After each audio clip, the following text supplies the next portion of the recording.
Assalamualaikum warahmatullahi wabarakatuh. Bagaimana kabarnya anak-anak? Semoga kalian selalu dalam keadaan sehat dan selalu ada dalam lindungan Allah Subhanahu wa Ta'ala. Berhubung kali ini masih COVID, jadi kita masih belajarnya di rumah. Hari ini kita akan belajar IPS terpadu. Materinya adalah manusia, tempat, dan lingkungan. Bersama Ibu Tintin Setiawati. Sebelum mulai ke pembelajaran, jangan lupa like, komen, subscribe. Nyalakan lonceng di bawah ini agar tak ketinggalan materi baru dari Ibu. Selamat belajar. Anak-anakku, pada kali ini materi di bab 1 temanya adalah manusia, tempat, dan lingkungan. Berikut adalah poin-poin yang akan kita pelajari kali ini. Kalian dapat lihat skema berikut. Perubahan karakteristik ruang dibagi ke dalam 3 bagian. Pertama, interaksi keruangan. Kedua, interaksi antar wilayah di Indonesia. Ketiga, perubahan akibat interaksi keruangan. Di dalam interaksi keruangan dibagi lagi ke dalam 3 bagian. Yang pertama adalah dinamika penduduk, kedua keadaan etnik dan budaya, yang ketiga kondisi alam dan sebarannya.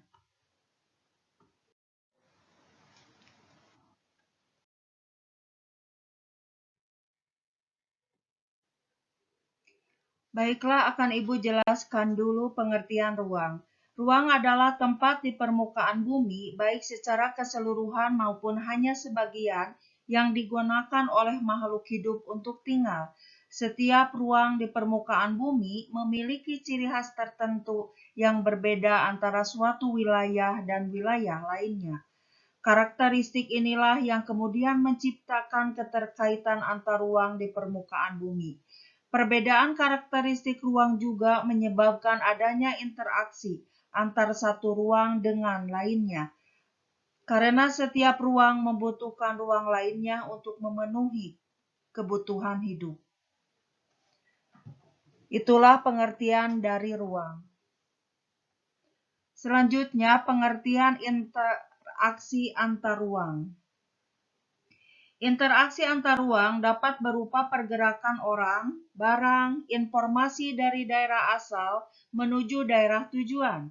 Menurut Bintarto, interaksi merupakan suatu proses yang sifatnya timbal balik dan mempunyai pengaruh terhadap tingkah laku, baik melalui kontak langsung atau tidak langsung.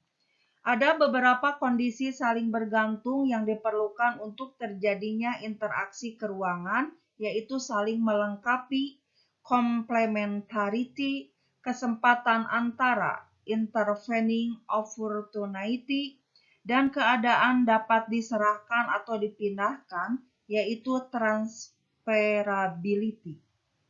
Itulah pengertian dari interaksi antar ruang. Good.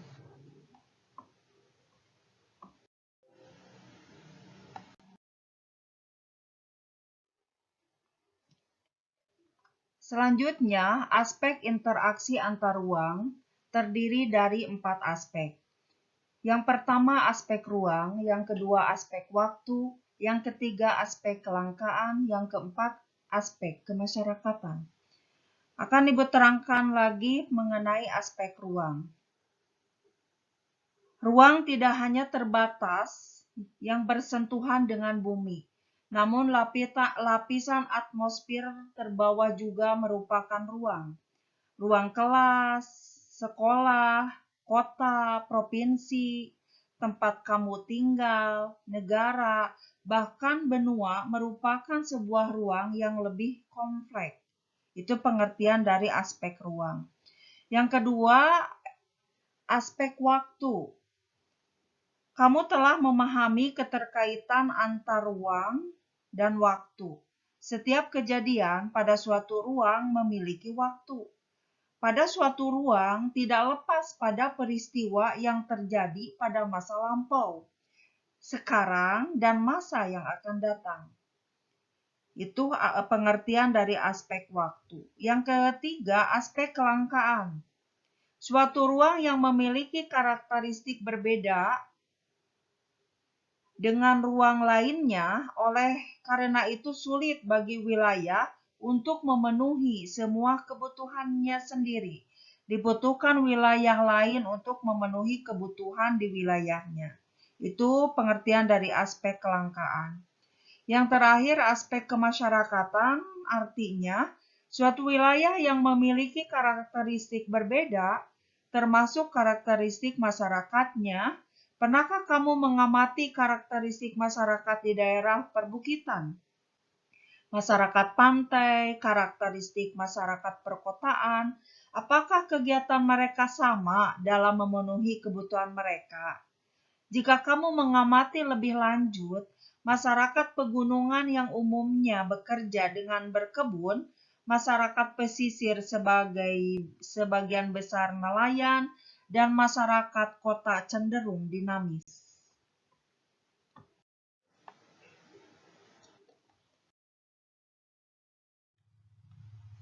Selanjutnya, poin 2, letak dan luas Indonesia.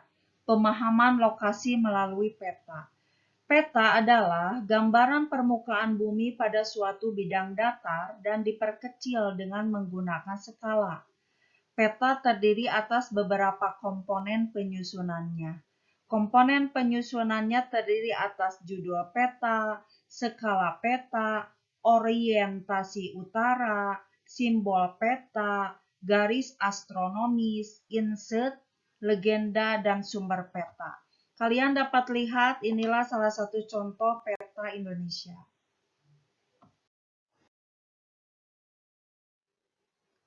Letak dan luas Indonesia. Letak suatu tempat di permukaan bumi tidak hanya sekedar menunjukkan posisinya di antara tempat lainnya. Letak suatu tempat menunjukkan pula karakteristik tempat tersebut. Letak juga menunjukkan suatu tempat terhadap tempat lainnya. Dalam hal ini ada tempat yang strategis, terisolasi, dan seterusnya. Secara astronomis, Indonesia terletak antara 95 derajat BT bujur timur, 141 BT, dan 6 derajat LU lintang utara, 11 derajat LS lintang selatan. Karena letaknya tersebut, Indonesia termasuk ke dalam wilayah tropis. Wilayah tropis dibatasi oleh lintang 23,5 derajat LU dan 23,5 derajat LS. Letak geografis merupakan suatu wilayah atau negara dilihat dari kenyataan di permukaan bumi. Secara geografis Indonesia berada di antara dua benua, yaitu benua Asia yang terletak di sebelah utara Indonesia dan benua Australia yang terletak di sebelah selatan Indonesia. Selain itu, Indonesia berada di antara dua samudra, yaitu Samudra Pasifik di sebelah timur Indonesia dan Samudra Hindia di sebelah barat Indonesia. Batas Indonesia juga dapat dilihat dari posisinya, yaitu utara, selatan, barat, timur, yaitu sebagai berikut. Sebelah utara Indonesia berbatasan dengan Malaysia, Singapura, Palu, Filipina, dan Laut Cina Selatan. Sebelah selatan Indonesia berbatasan dengan Timor Leste, Australia, dan Samudra Hindia. Sebelah barat Indonesia berbatasan dengan Samudra Hindia. Sebelah timur Indonesia berbatasan dengan Papua Nugini dan Samudra Pasifik.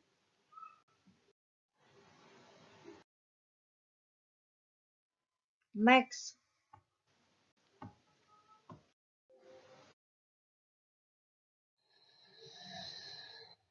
Poin ketiga, potensi sumber daya alam dan kemaritiman Indonesia. Indonesia dikenal sebagai negara potensi sumber daya alam yang sangat besar. Indonesia juga dikenal sebagai negara maritim dengan potensi kekayaan maritim yang sangat besar. Sebagian besar wilayah Indonesia merupakan lautan, sehingga selain kekayaan sumber daya alam di darat, juga kekayaan sumber daya alam di laut yang tidak kalah besarnya. Potensi sumber daya alam dan kemaritiman apa saja yang dimiliki Indonesia? Di mana saja potensi sumber daya alam dengan kemaritiman tersebut berada? Mengapa Indonesia sangat kaya akan potensi sumber daya alam dan kemaritiman tersebut? Inilah salah satu contohnya potensi sumber daya alam Indonesia. Kalian dapat lihat di sini minyak bumi dan gas bumi, kemudian ada batu bara, kemudian ada bauksit, kemudian ada emas. Itu adalah potensi sumber daya alam Indonesia.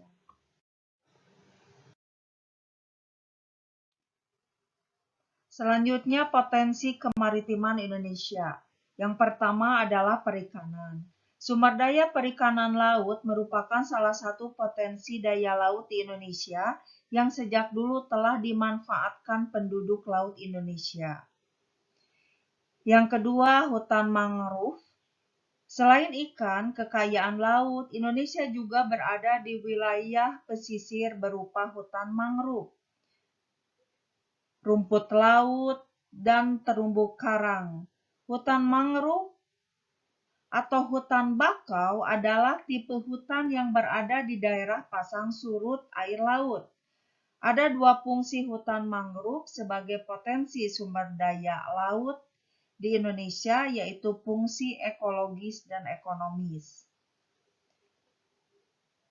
Fungsi ekologis hutan mangrove adalah sebagai habitat atau tempat hidup binatang laut untuk berlindung, mencari makan, dan berkembang biak.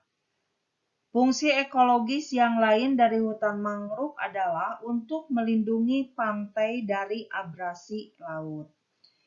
Yang ketiga, terumbu karang adalah terumbu yang terbentuk dari kapur yang sebagian besar dihasilkan dari koral atau binatang yang menghasilkan ikan kapur untuk kerangka tubuhnya.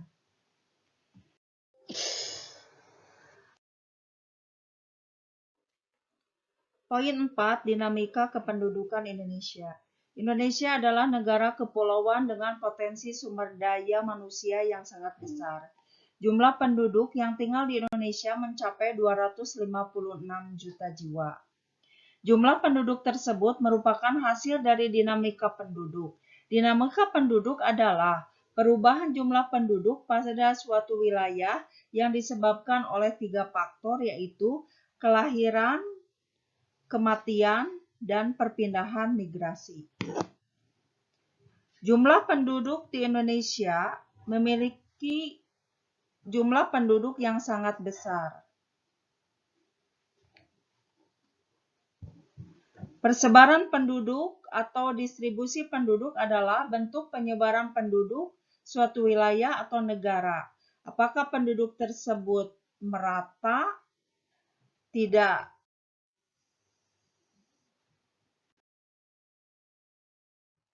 Dalam dinamika kependudukan Indonesia, ada yang namanya komposisi penduduk. Terdiri dari 4 poin. 1. Komposisi penduduk berdasarkan usia. 2. Komposisi penduduk berdasarkan jenis kelamin. 3. Pertumbuhan dan kualitas penduduk. 4. Keragaman etnik dan budaya.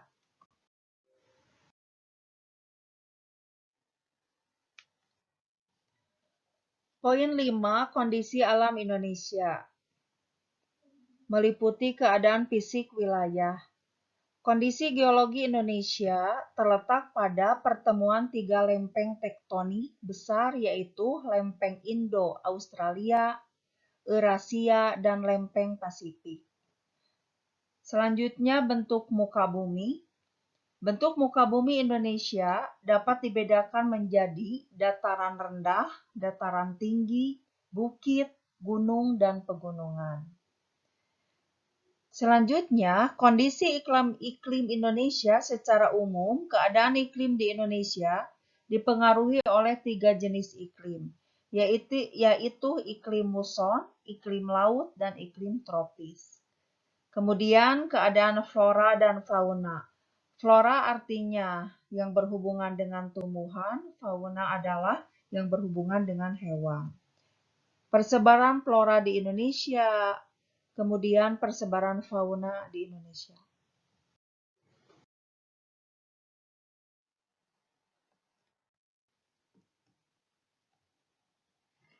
Poin 6, perubahan akibat interaksi antar ruang. Yang pertama, berkembangnya pusat-pusat pertumbuhan. Pergerakan orang, barang, dan jasa pada suatu lokasi tertentu akan menimbulkan pemusatan aktivitas manusia pada lokasi tujuan. Pemusatan aktivitas penduduk tersebut kemudian membentuk daerah perkotaan. Kedua, perubahan penggunaan lahan. Aktivitas penduduk yang terus meningkat pada akhirnya akan memerlukan lahan untuk menampung aktivitas tersebut. Semakin banyak penduduk yang datang pada suatu kota akan disertai dengan kebutuhan tempat tinggal. Akibatnya terjadi alih fungsi lahan pertanian menjadi permukiman. Hal yang sama juga terjadi pada industri, perdagangan, jasa, dan lainnya yang memerlukan lahan untuk menampung aktivitasnya. Dengan demikian, terjadi perubahan penggunaan lahan dari pertanian ke non-pertanian, pemukiman, industri, perdagangan, jasa, dan lainnya. Perubahan orientasi mata pencaharian. Interaksi spesial umumnya terjadi karena adanya kepentingan ekonomi, khususnya berkaitan dengan pekerjaan. Daerah yang menjadi tujuan pergerakan penduduk akan dihuni oleh mereka yang memiliki pekerjaan yang beragam. Jenis pekerjaan juga berkembang karena adanya kebutuhan akan barang dan jasa yang semakin beragam. Orientasi pekerjaan berubah dari yang tadinya berorientasi pada sumber daya alam, khususnya petani, menjadi pekerjaan lainnya. Kemudian berkembangnya sarana dan prasarana. Terjadinya pergerakan orang, barang, dan informasi memerlukan sarana dan prasarana. Yang selanjutnya adanya perubahan sosial dan budaya. Adanya pergerakan penduduk dari suatu tempat ke tempat lainnya akan disertai dengan interaksi sosial. Perubahan sosial dan budaya pada saat ini tidak lagi hanya karena adanya pergerakan penduduk, tetapi juga karena adanya aliran informasi dari suatu daerah dengan daerah lainnya, bahkan antar negara atau benua yang jaraknya sangat jauh sekali. Contohnya gaya busana aktor atau aktris di Amerika kemudian ditiru oleh penduduk Indonesia. Dan selanjutnya berubahnya komposisi penduduk Indonesia. Interaksi keruangan dalam bentuk pergerakan orang akan menimbulkan konsentrasi penduduk dalam suatu wilayah. Penduduk tersebut memiliki latar belakang yang berbeda-beda, misalnya agama, status sosial, usia, jenis kelamin, mata pencaharian, etnik atau suku bangsa, dan lain-lain akibatnya komposisi. Penduduk berubah dari yang awalnya relatif seragam, misalnya sebagian besar etnis Sunda, kemudian berkembang menjadi etnik